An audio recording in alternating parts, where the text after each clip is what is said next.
This is Jeremy, and well, I collect a lot of different weapons, and so I'm just gonna try to make a YouTube video and show you guys some of the weapons that I have in my collection today.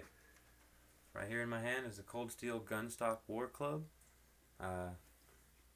old Indian style weapon used, I believe, back like in the 1750s to 1800s or something like that. I have no idea actually, but it's a cold steel gunstock war club, and it's just fun to just do whatever you want with it. It's indestructible, basically.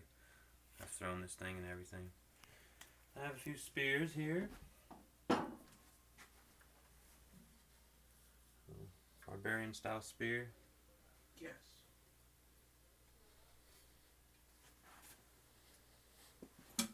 This is actually a Native American made spear, made by a traditional Navajo Indian in Colorado. I picked this up on one of my travels. It's absolutely beautiful. Imagine getting hit with that. This is a cold steel Zulu spear. It's the Asigi short spear, which I've put on a bigger shaft or pole, whatever, and basically I put a little handle type deal on there, made by my friend here. Have a couple swords and axes and knives in here. This is one of my nicer fantasy style swords. This is the Gilhibben Hornet sword, and got the oak and mahogany handle. I believe this was a 2007 edition.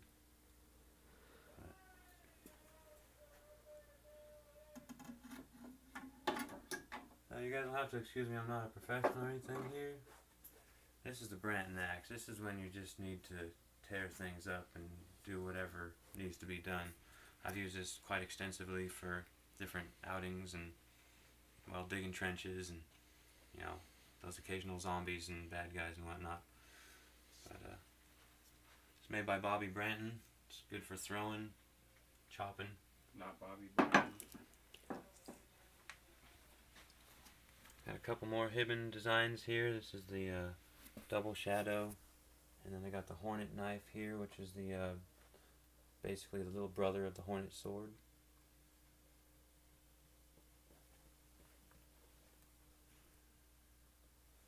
Down here I got a couple tomahawks. Got the cold steel trench hawk, and another cold steel tomahawk, and then the Franken-Axe version 2 down there.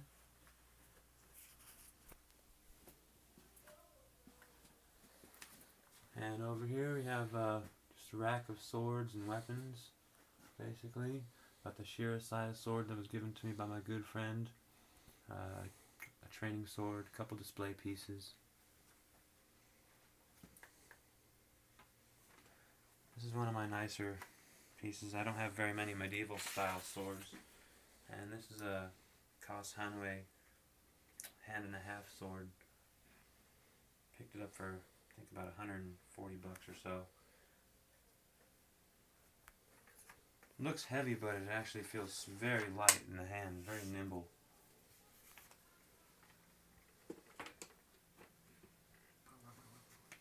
Got a couple of different blades here. These are some of my throwing knives here that I actually throw in the backyard. Got the ugly looking Franken-Axe that I made, but it works. This is a CRKT show, which I really like to cut with and to use for cutting tests. Got the real ray skin handle. This is a James Williams design. CRKT did a fabulous job, I think, on the reproduction or on the production of this knife. It seems almost like it's, you know, on the quality of a handmade knife. This is my oldest knife that I have. I believe, from what I've researched and what my knife friends have researched, it's called a Taliban knife. Now, it's not having anything to do with the Taliban terrorists, I don't think, but it comes from some Middle Eastern area, and this is, from what I've researched, over 100 years old. A friend gave it to me and said just keep it Looks like some assassin shit. Very much in the Persian style. Here's a knife, Damascus blank that I made, and I put a handle on here. It's mesquite wood that I got from the desert. The Damascus I didn't make. I bought, like I said, the blank. I made the handle myself. And the sheath is not its real sheath, but it's just something to hold it. I'm going to move on to a couple other things here. This is one of my favorites. I don't know how many times I say that, but this is one of my favorite knives. The Snody Juju. It's a Benchmade and Mike Snody design collaboration. This is the first production run N690 cobalt steel. The red ray skin on the handle. This knife is just badass.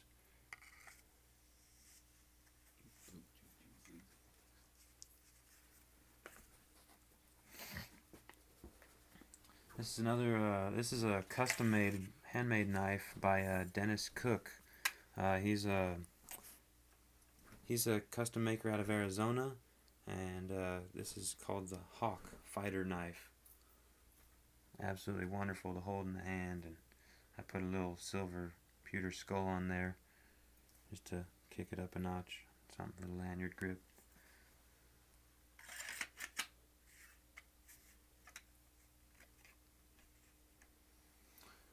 This is another custom knife made by a maker out of Arizona.